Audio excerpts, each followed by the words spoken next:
पंकज काय तात्यासाहेबांनी काय निरोप पाठवला आमच्यासाठी? हा, तात्यासाहेबांनी स्पेशल मिठाई पाठवली. बोले नवीन साहेब आलेत, तोंड तर गोड झालं पाहिजे ना.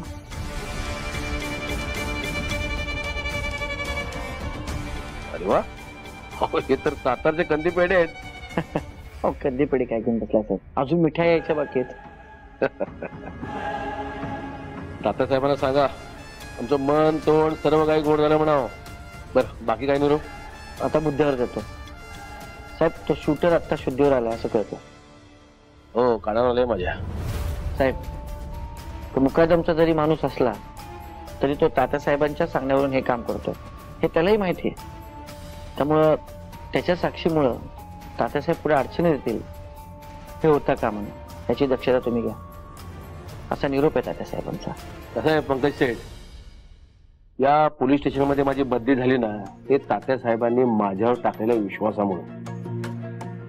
त्यामुळे त्यांचं नाव यामध्ये कुठेही येणार नाही किंवा कुठल्याही स्टेटमेंटवर त्यांच्या नावाचा उल्लेख होणार नाही, याची जबाबदारी माझी.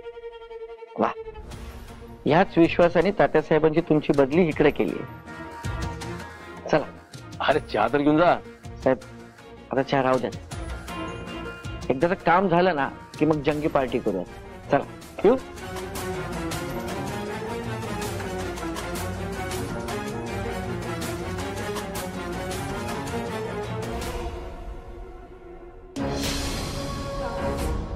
साहेब, आलो जरा 1-2 मिनिटं.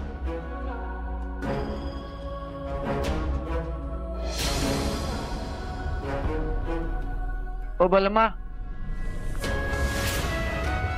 सत्या, बोललोय मी आता साहेबांशी, पण यांच्यासाठी, तुझ्यासाठी नाही.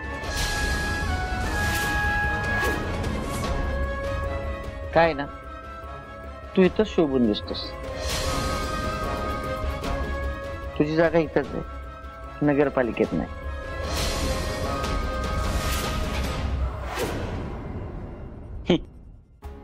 पंकज, कसं आहे ना, वेळ भल्या भल्यांचा कार्यक्रम फिक्स करते.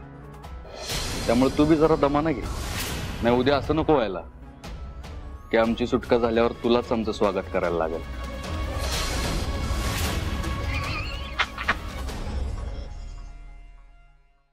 अरे माने, असं पुढे करतात चहा प्यायला गेलतो. कामाचं बघ, चहा पितोय, चल.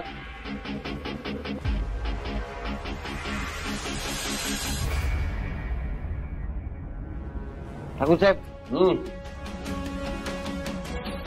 हा सत्या आपला खास माणूस आहे. त्या खास माणसाची खास सेवा झालीच पाहिजे.